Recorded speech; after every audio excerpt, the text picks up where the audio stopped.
Hello लोगोफोर, नोंथांमोननि गेजेराव आरोबाव मोनसे गोदान भिडिअनि आपडेट लानानै फैलायबाय। नोंथांमोना नैबे थाम्बनेल आरो टाइटेलाव नुनाय भिडिअखौ दासिमहालागै फुलै नायाखै, अब्ला बे भिडिअनि गेजेरजों नायनानै लानो हागोन। लोगोफोर, नोंथांमोना नैबे आंनि इउटुब चेनेलाव गोदानब्ला आंनि चेनेलखौ साबस्क्राइब खालामनानै होदो। आं बेफोरबायदिनो गोदान भिडिअफोरनि आपडेट लानानै फैबाय थायो। बिदिब्ला फैदो दिनैनि बे गोदान भिडिअनि सायाव। बे गोदान भिडिअनि टाइटेलानो जादों गावदां फांदां। बेयो मोनसे बड' कमेडि शर्ट मुभि। लोगोफोर, दासिमबो नायाखै अब्ला बिथांमोननि इउटुब चेनेलाव थांनानै बे गोदान भिडिअखौ नायनो नांगोन। बे भिडिअनि आर्टिस्टफोरानो जादों कलिता, नेरसोन, प्रिति आरो रैसु। बिथांमोना नैबे भिडिअखौ फुलै आपल'ड खालामनानै होलांबाय।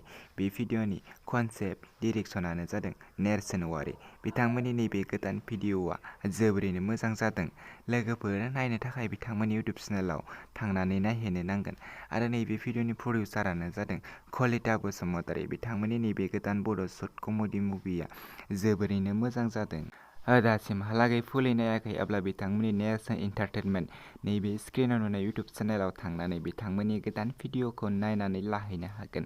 आरो दासिमहालागै बिथांमोननि चेनेलखौ साबस्क्राइब खालामाखैब्ला चेनेलखौ साबस्क्राइब खालामनानै होदो, जेन बिथांमोना बेफोरबायदि भिडिअखौ थाब लानानै फैनो हानाय बायदि।